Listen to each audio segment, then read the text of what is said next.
بسم اللہ الرحمن الرحیم۔ السلام علیکم دوستو، دنیا بھر کی خبروں میں آج آپ سنیں گے، لیکن اس سے پہلے اگر ہو سکے تو لائک، سبسکرائب اور بیل آئیکن کا بٹن ضرور دبا لیں۔ شکریہ۔ افغانستان کی صورتحال پر امریکہ کا پاکستان سے رابطہ۔ افغان فوج لڑنا نہیں چاہتی تو اس میں امریکہ کا کیا قصور؟ صدر جو بائیڈن۔ اشرف غنی ملک چھوڑتے وقت پیسوں سے بھری 4 کاریں اور ہیلی کاپٹر اپنے ساتھ کیوں لے گئے؟ طالبان کی سرکاری ملازمین کے لیے عام معافی کے اعلان کے بعد تمام ملازمین کام پر واپس آ گئے۔ افغانستان کی کرنسی گرنے لگی۔ ملائیشیا کے وزیر اعظم کابینہ سمیت مستعفی۔ اقوام متحدہ کا افغانستان میں نئی حکومت تشکیل دینے کا مطالبہ۔ سعودی عرب افغان عوام کی مرضی کے ساتھ کھڑا ہے۔ سعودی عرب دنیا میں سب سے چوڑے تنے والا درخت۔ تو آئیے چلتے ہیں اب خبروں کی تفصیل کی جانب۔ کابل کے بین الاقوامی ہوائی اڈے پر افراتفری کا عالم تھا۔ ہزاروں افغان شہریوں نے کابل سے نکلنے کے لیے ایئرپورٹ پر دھاوا بول دیا تھا۔ اسی دوران امریکی اہلکاروں کی فائرنگ اور طیارے پر سوار ہونے کی کوشش میں گر کر کم از کم 8 افراد مارے گئے تھے۔ کابل ایئرپورٹ اب بھی امریکی فوج کے کنٹرول میں ہے اور ہوائی اڈے کو آپریشنل کر دیا گیا ہے، جس کے بعد بڑی تعداد میں غیر ملکی سفارتکار اور شہری فوجی طیاروں کے ذریعے افغانستان چھوڑ رہے ہیں۔ بھارتی سفارتی عملے کا کابل سے ہنگامی انخلاء ہو چکا ہے۔ امریکہ نے بھی پاکستان سے رابطہ کیا ہے اور افغانستان میں تیزی سے بدلتی ہوئی صورتحال پر تبادلہ خیال کیا ہے۔ پرامن اور مستحکم افغانستان کے لیے کوششوں کو فروغ دینے کے سلسلے میں امریکہ اور دیگر بین الاقوامی شراکت داروں کے ساتھ قریبی تعاون جاری رکھے ہوئے ہے۔ اقوام متحدہ نے کہا ہے کہ افغان عوام کی نئی نسل خواتین، بچیوں، بچوں اور مردوں کے خواب ادھورے نہیں رہنے چاہیے۔ امریکی صدر جو بائیڈن نے افغانستان سے اہلکاروں کے انخلاء کا دفاع کرتے ہوئے کہا ہے کہ افغان فوج نہیں لڑنا چاہتی تو اس میں امریکہ کچھ نہیں کر سکتا۔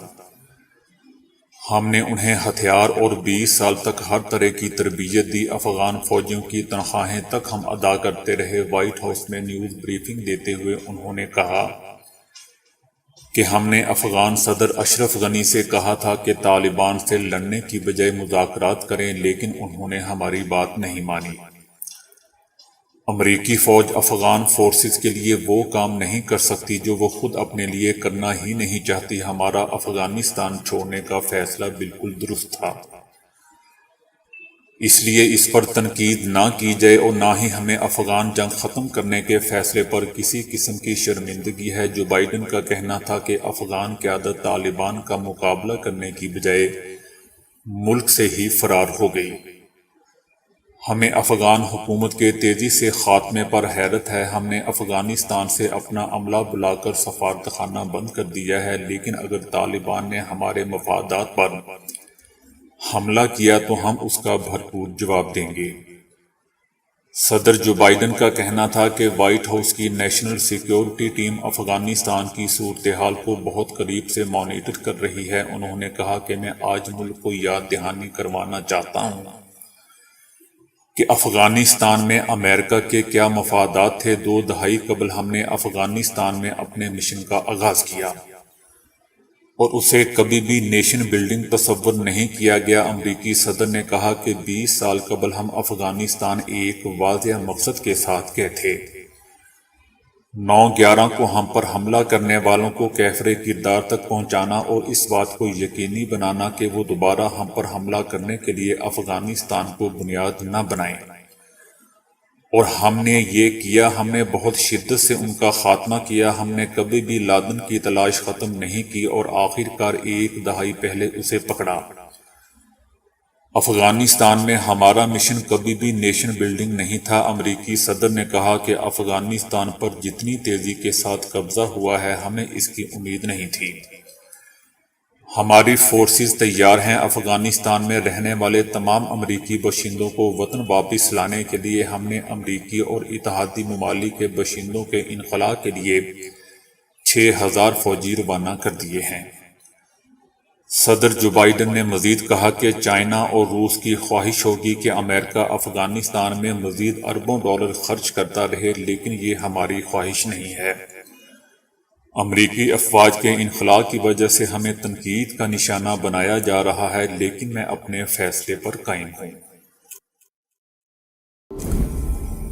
کابل میں روس کے سفارتخانے نے کہا ہے کہ خود ساختہ جلا وطن افغان صدر اشرف غنی 4 کاروں اور ایک ہیلی کاپٹر کو پیسوں سے بھر کر افغانستان سے فرار ہوئے، اور وہ کچھ رقم اس لیے پیچھے چھوڑ گئے کیونکہ وہ کاروں اور ہیلی کاپٹر پر سنبھال نہیں سکی۔ روس کی سرکاری نیوز ایجنسی RIA کا کہنا ہے کہ کابل میں روسی سفارتخانے کا کہنا تھا کہ 4 کاریں رقم سے بھری ہوئی تھیں۔ انہوں نے باقی رقم ایک ہیلی کاپٹر میں رکھی، لیکن وہاں جگہ نہیں بچی تھی، وہ باقی رقم وہیں چھوڑ گئے۔ اس بات کی معلومات نہیں ہے کہ اشرف غنی کہاں ہے۔ روس کے صدر پیوٹن کے افغانستان کے لیے نمائندہ خصوصی نے کہا ہے کہ یہ واضح نہیں ہے کہ فرار ہونے والی افغان حکومت پیچھے کتنی رقم چھوڑ کر گئی ہے۔ ان کا کہنا تھا کہ مجھے امید ہے کہ فرار ہونے والی حکومت بجٹ کا تمام پیسہ نہیں لے کر گئی ہوگی، اگر کچھ چھوڑ گئے ہوں تو بجٹ کے لیے بہتر ہوگا۔ اشرف غنی کا اپنے فیس بک پیج پر جاری پیغام میں کہنا تھا کہ مجھے طالبان کے سامنے کھڑے ہونے جو صدارتی محل میں داخل ہونا چاہتے تھے یا اپنے پیارے ملک کو چھوڑ کے جانے میں ایک مشکل انتخاب کا سامنا تھا۔ افغانستان میں طالبان نے سرکاری ملازمین کے لیے عام معافی کا اعلان کر دیا ہے۔ طالبان نے سرکاری ملازمین سے کہا ہے کہ کابل میں حالات معمول پر آ رہے ہیں، کسی کو ڈرنے کی ضرورت نہیں۔ تمام ملازمین معمول کی زندگی کا اعتماد کے ساتھ آغاز کریں اور کام پر واپس آ جائیں، انہیں ان کی تنخواہیں دی جائیں گی اور کچھ نہیں کہا جائے گا۔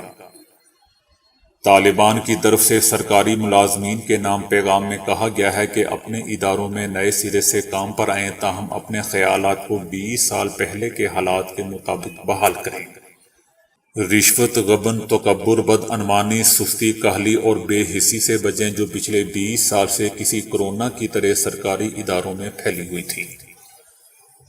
ملا عبدالغنی برادر نے بھی کہا ہے کہ تمام مرد اور خواتین سرکاری ملازمین کو اپنی ذمہ داریوں پر واپس آنا چاہیے۔ ہم عوام کی خدمت کے لیے پرعزم ہیں اور عوام کے ساتھ کام کرنا چاہتے ہیں۔ طالبان کی جانب سے تحفظ کی یقین دہانی کے بعد متعدد سرکاری ملازمین اور ڈاکٹرز کام پر واپس آ چکے ہیں، جبکہ کابل شہر کی سڑکوں پر ٹریفک پولیس نے دوبارہ کام شروع کر دیا ہے۔ طالبان نے ان کی حفاظت اور بلا خوف خطر فرائض انجام دینے میں آزادی کی یقین دہانی کروائی ہے۔ دوسری طرف ایک غیر ملکی خاتون صحافی کابل سے برقعے میں رپورٹنگ کرتی رہی۔ ملک میں غیر ملکی صحافی اب بھی اپنی ذمہ داریاں نبھا رہے ہیں، جن میں سے CNN کی خاتون رپورٹر بھی شامل ہیں۔ CNN کی رپورٹر کلاریسا وارڈ نے طالبان کے قبضے کے بعد کالے رنگ کے برقع اور سکارف کے ساتھ کابل کی سڑکوں سے رپورٹنگ کی، جس کے مناظر پوری دنیا نے دیکھے۔ دوستو، یاد رہے کہ طالبان خواتین کے پردے کے حوالے سے کافی سخت موقف رکھتے ہیں اور رکھنے چاہیے بھی۔ پاکستان میں افغانستان میں طالبان کے قبضے کے بعد افغان کرنسی کی قدر گر چکی ہے۔ طالبان سے پہلے افغان کرنسی کی قدر 2 روپے 40 پیسے کی تھی، جو اب 1.5 روپے ہو گئی ہے۔ ایکسچینج کمپنیز میں افغان کرنسی کا لین دین معطل ہو چکا ہے۔ جب تک افغانستان میں کوئی حکومت نہیں آتی، اس وقت افغان کرنسی کی خرید و فروخت میں کوئی دلچسپی نہیں۔ ایکسچینج کمپنیز ایسوسی ایشن اور پاکستان کے جنرل سیکرٹری ظفر پراچا نے کہا ہے کہ افغانستان میں مکمل طور پر بحالی حکومت کے بعد کرنسی میں لین دین ممکن ہوگا، لیکن ان کا کہنا تھا کہ حالات ایسے ہی رہے تو افغانی کرنسی مزید گر سکتی ہے۔ ملائیشیا کے وزیر اعظم محی الدین یاسین نے 17 ماہ کے بعد کابینہ سمیت استعفیٰ دے دیا ہے۔ وزیر اعظم محی الدین یاسین عہدہ سنبھالنے کے 18 ماہ سے بھی کم عرصے میں مستعفی ہو گئے۔ ان کی کابینہ نے بھی استعفیٰ دے دیا ہے۔ ملائیشیا کے وزیر اعظم محی الدین یاسین آخری کابینہ اجلاس کے بعد نیشنل پیلس گئے، جہاں انہوں نے بادشاہ کو اپنا استعفیٰ پیش کیا، جس کے بعد ملک کے بادشاہ عبداللہ رائے الدین المصطفیٰ بالا شاہ نے استعفیٰ منظور کر لیا۔ محی الدین یاسین گزشتہ سال 1 مارچ کو برسر اقتدار آئے تھے۔ حالیہ مہینوں میں اکثریت سے محروم ہونے والے محی الدین یاسین کو سیاسی مشکلات کا سامنا تھا، جس کے باعث انہیں اقتدار سے الگ ہونا پڑا۔ نئی حکومت کس کی ہوگی، یہ فوری طور پر واضح نہیں کیا گیا ہے۔ اقوام متحدہ کی سلامتی کونسل نے افغانستان میں فوری طور پر تمام مخالفانہ کارروائیاں بند کرنے اور مذاکرات کے ذریعے تمام فریقوں کی شراکت داری پر مبنی اور سب کی شمولیت کے ساتھ ایک متحد نئی حکومت تشکیل دینے کا مطالبہ کیا ہے، جس میں خواتین کی بھرپور مساوی اور بامعنی نمائندگی یقینی بنائی جائے۔ سلامتی کونسل نے رکن ملکوں پر زور دیا ہے کہ افغانستان کے لیے انسانی ہمدردی کی بنیاد پر امداد کی فراہمی کو یقینی بنایا جائے۔ مطالبہ کیا گیا کہ اقوام متحدہ کے تمام امدادی اداروں کو سہولت فراہم کی جائے کہ وہ ضرورت مندوں کو بغیر کسی رکاوٹ کے امداد کی فراہمی کا کام جاری رکھ سکیں۔ سعودی عرب نے افغانستان کے دارالحکومت کابل سمیت پورے ملک کا کنٹرول حاصل کرنے والے طالبان پر زور دیا ہے کہ وہ اسلامی اصولوں کے مطابق انسانی زندگیوں اور املاک کے تحفظ کو یقینی بنائیں۔ سعودی عرب افغان عوام کی اس مرضی کے ساتھ کھڑا ہے جس کا فیصلہ وہ بغیر کسی مداخلت کے خود کریں گے۔ سعودی عرب کے علاوہ خلیجی ملک قطر نے بھی کہا ہے کہ وہ افغانستان میں انتقال اقتدار کی پرامن منتقلی کا خواہش مند ہے، اور وہ ملک سے سفارتکاروں اور بین الاقوامی تنظیموں کے غیر ملکی ملازمین کے انخلاء کی کوششوں میں مدد کر رہا ہے۔ دوستو، یاد رہے کہ طالبان اور امریکہ کے درمیان مذاکرات میں قطر کا کردار اہم رہا ہے۔ دوحہ میں سال 2013 میں امن مذاکرات کے لیے طالبان کا دفتر قائم کیا گیا تھا، جبکہ فروری 2020 میں دوحہ میں ہی امریکہ اور طالبان کے درمیان امن کا معاہدہ ہوا تھا۔ شمالی امریکہ کے ملک میکسیکو کے شہر اوکساکا سے 9 کلومیٹر دور ایک قصبے میں دنیا کا سب سے چوڑے تنے والا درخت موجود ہے، جسے دیکھنے کے لیے دنیا بھر سے ہزاروں سیاح ہر سال وہاں جاتے ہیں۔ یہ درخت ایک مقامی چرچ کے احاطے میں لگا ہوا ہے، لیکن کوئی نہیں جانتا کہ یہ کب اگایا گیا تھا۔ اس بارے میں لوگ اپنے بزرگوں سے سنی ہوئی مختلف روایات بیان کرتے ہیں، جن میں سے کچھ کے مطابق اس کی عمر 6000 سال تک بتائی گئی ہے۔ البتہ حالیہ برسوں میں محتاط سائنسی اندازوں سے معلوم ہوا ہے کہ یہ ممکنہ طور پر 1400-1600 سال تک پرانا ہے۔ مقامی زبان میں اسے ٹیبل کا درخت کہا جاتا ہے، جو اس قصبے کی شناخت بھی ظاہر کرتا ہے۔ پہلے سمجھا جاتا تھا کہ اس جگہ پر کئی درختوں کے تنے آپس میں مل گئے ہیں، لیکن کچھ عرصہ پہلے کیے گئے جینیاتی تجزیے سے معلوم ہوا ہے کہ یہ در حقیقت ایک ہی درخت ہے۔ اس کے تنے کا پھیلاؤ 138 فٹ جتنا ہے، جس کا احاطہ کرنے کے لیے کم از کم 30 بالغ افراد کو اپنے ہاتھ پھیلا کر دائرے کی شکل میں اس کے گرد کھڑا ہونا پڑتا ہے۔ اس کا قطر کم از کم 46 فٹ جتنا ہے۔ ماضی میں اس کی اونچائی 141 فٹ بتائی جاتی تھی، لیکن 2005 میں لیزر آلات کی مدد سے پیمائش کرنے پر معلوم ہوا کہ یہ دراصل 116 فٹ اونچا ہے۔ تاہم اس کے بعد سے اب تک دوبارہ اس کی بلندی نہیں ناپی گئی۔ 1500 سال سے بھی زیادہ پرانا ہونے کے باوجود ٹیبل کا یہ درخت آج بھی ہرا بھرا ہے، اور اس کے تنے کی چوڑائی میں بھی بڑی آہستگی سے بتدریج اضافہ ہو رہا ہے۔ تو دوستو، ابھی کے لیے اتنا ہی۔ ویڈیو کو لائک اور شیئر کرنے کا بہت بہت شکریہ۔